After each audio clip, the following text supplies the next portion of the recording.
Last winter I was in here salvage logging. I mean, there's a collection of tops, but some dopehead had come in here from down this skidding road from the backside and had been probably at night, probably had a couple lookouts keeping tabs and see who was home and who's not. And they came in probably in one night, cut all the white oaks and maybe a couple of good looking red oaks. I mean, you can see this retarded hack job.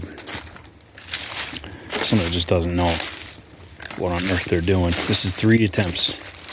They notched it to go this way. Then they notched it to go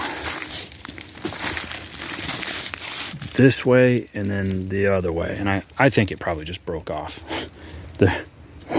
There's wedge pieces on the ground all over. Yeah. They're lucky they didn't die out here. That's what it looks like to me. They did that a bunch, but the reason I was turning the video on is, you know, when I cut it or when I salvaged it, there's a bunch of the trees they stole or tried to. They cut them and then couldn't retrieve them. Thought they were going to do it with a boom truck or something, 2-wheel drive truck. Yeah, right. The dozer was popping wheelies, pulling a few of them out. But anyway, this was all mud, and now it's grass.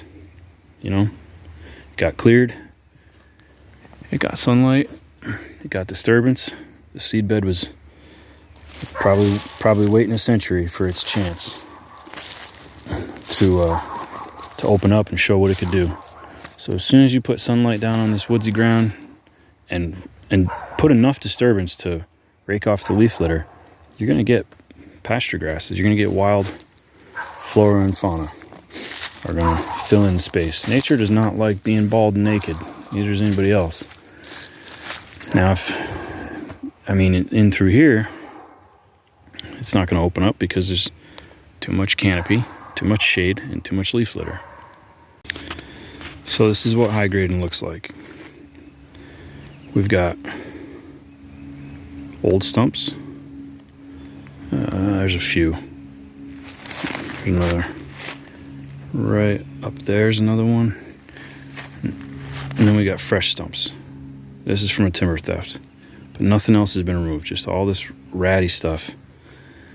Basically a bush hog needs to come out. Once anything that can make firewood or better is removed, this place needs a bush hog. And then it will regenerate. Really good looking.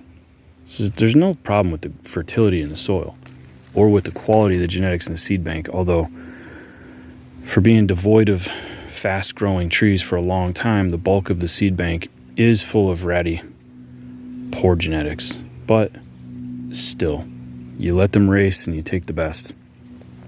I mean, the best is going to win. It's all there is to it. It's a race to the ceiling. It's a race to the top of the canopy. So if this got maximum sunlight from a clear cut all at once, everything would germinate and start the race at once. And the laggers would just be suffocated. They'd be buried. They'd be buried under a canopy. You look through here and everything is twisty. Everything is short. Everything forks early. Everything is got, you know, if it's a good species of tree, it's bushy because it was left because it was only, you know, a 12-foot saw log in it. Now, it does put up some nice maple, which I've marked. There's some blue stars on them and whatever can of paint I had at the time. I marked the maples because this is the area that I rent, and I want to tap maple syrup on it. Oh, we did have one blowdown. Right in the bank, I had one tree get blown over. But we had some, like, 70-mile-an-hour winds. This trough right here in front of me, this is not natural. It's not a creek. It's a skidder trail.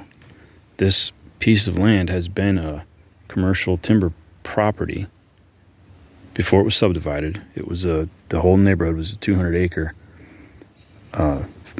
woods, and it's been being skidded through for, what is that, 60 years? And I mean, that was 1961 was the sale date that's most recently recorded. It could have been a timber parcel back when the Cherokee were getting run off, for all I know. It's actually probably pretty likely. Because when the railroads came through, they needed ties. So the railroads were giving out bell saws in exchange. You could pay them off in railroad ties. So, anyhow, you can't really blame anybody. It's just short-sighted forestry practices and free market economics at play. Free market economics does a lot of times do what's best in the short term, and high grading is best for the landowner, the sawmill, and the logger, all in the short term. Who it's bad for is the generation that isn't born yet to say shame on you. That's who it's bad for.